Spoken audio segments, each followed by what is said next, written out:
Meus irmãos, a paz de Senhor Jesus. A palavra diz assim, no segundo livro dos Reis, capítulo 3, versículo 17. Porque assim diz o Senhor, não vereis vento e nem vereis chuva, todavia esse vale se encherá de tanta água, que bebereis vós e o vosso gado, e os vossos animais. O rei Acabe tinha morrido, e o seu filho Jorão começou a reinar no seu lugar. No reino do norte reinava Jorão, e no reino do sul Josafá. Josafá, como eu disse até num vídeo anterior, era um bom rei, era um rei que servia ao Senhor e que conhecia os caminhos de Deus. Porém, Jorão, ele seguiu a idolatria do seu pai Acabe e da sua mãe Jezabel. E fez até pior. Ele aboliu o culto a Baal, mas ele passou a cometer idolatrias, heresias do antigo rei de Israel, Jeroboão. E de forma que se apartou demais do Senhor. Mas no texto lido aqui, o rei dos Moabitas, ele se revolta contra Jorão. O rei dos Moabitas, chamado Mesa, ele contratava, ele comprava gados do povo de Israel. E quando Acabe morre, esse rei se revolta contra o filho dele, o rei Jorão. E se inicia ali uma guerra, né? Se vê um cenário de guerra. Jorão, ele chama Josafá para poder ajudá-lo nessa batalha, nessa guerra, e também se une ao rei de Edom, os edomitas. E eles vão para essa batalha contra os moabitas, fazem um caminho de 7 dias. Vão sem plano, vão sem a direção de Deus, vão sem logística nenhuma, totalmente despreparados, se uniram ali de qualquer forma e foram. De qualquer jeito, entraram numa batalha. E quando no caminho para se encontrar com o exército moabita, eles perceberam que não tinham água, que a água não era a que eles tinham, não era o suficiente. Então os homens estavam sedentos, os animais estavam sedentos, eles morreriam antes mesmo de começar a batalha. Ia ser um jogo que ia dar WO, né? Ou seja, o outro time nem entrou em campo. E quando eles se veem nessa situação desesperadora, Josafá, ele recorre ao Senhor. Eram 3 reis. Um conhecia o Senhor da forma errada, que era Jorão, rei de Israel. O outro nem conhecia o Senhor, que era o rei Edomita, o rei de Edom. E Josafá era o que estava ali posicionado, podemos dizer assim. Ele pede para chamar um profeta, e o profeta de plantão que tinha no momento era Eliseu, que nós conhecemos bem, o sucessor de Elias. E Eliseu, quando ele chega, ele vira para Jorão e diz, olha, se não fosse por causa de Josafá, eu nem olharia para tua cara. Basicamente foi isso que ele disse. Isso a gente pode ver lá no versículo 14. Tamanha era a inimizade de Jorão para com Deus, havia uma reciprocidade da inimizade de Deus para com Jorão, porque não havia comunhão, aquele homem não conhecia os caminhos de Deus, ele seguia os ídolos de seus pais, do seu pai e da sua mãe.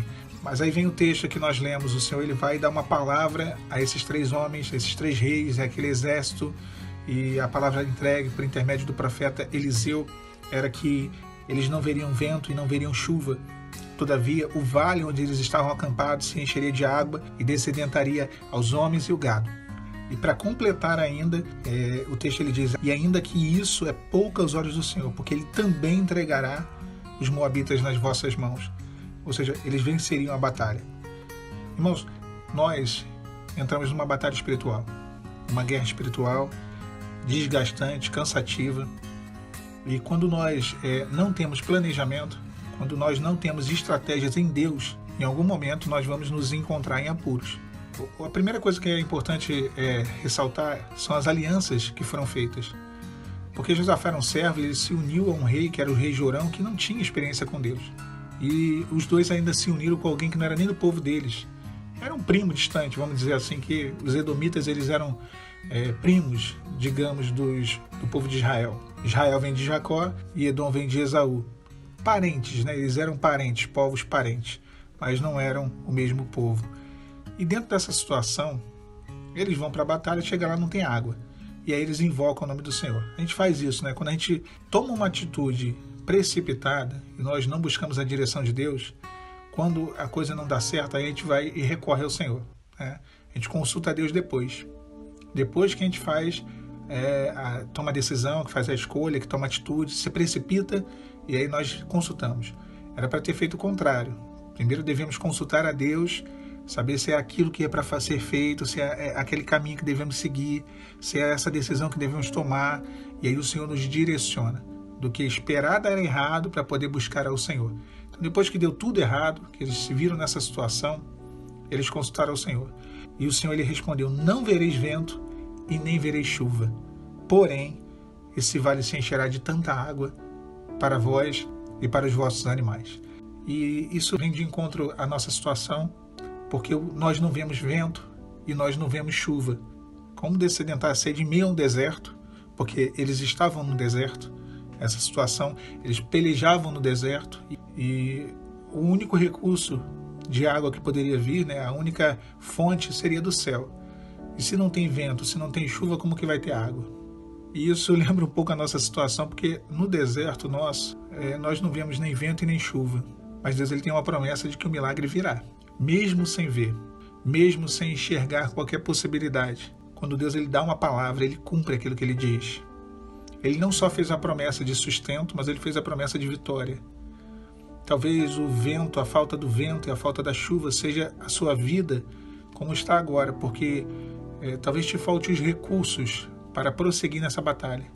Assim como faltava água para eles, talvez te falte as condições financeiras para pagar as suas contas, para poder seguir, né, pelo menos de uma maneira digna, e isso te angustia, porque de onde você vai tirar?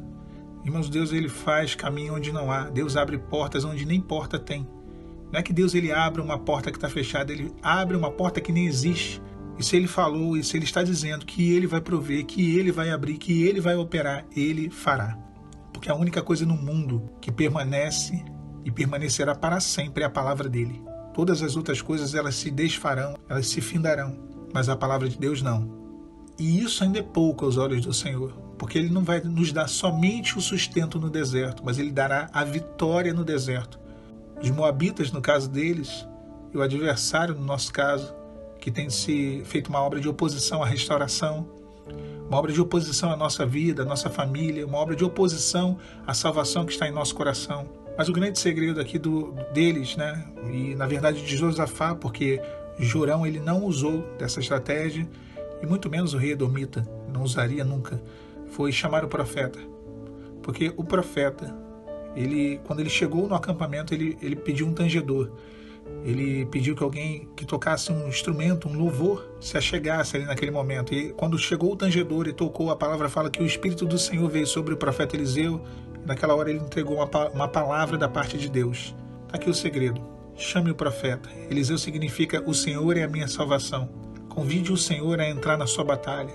Você talvez tenha iniciado essa peleja sem estratégia, sem preparo e fazendo alianças erradas.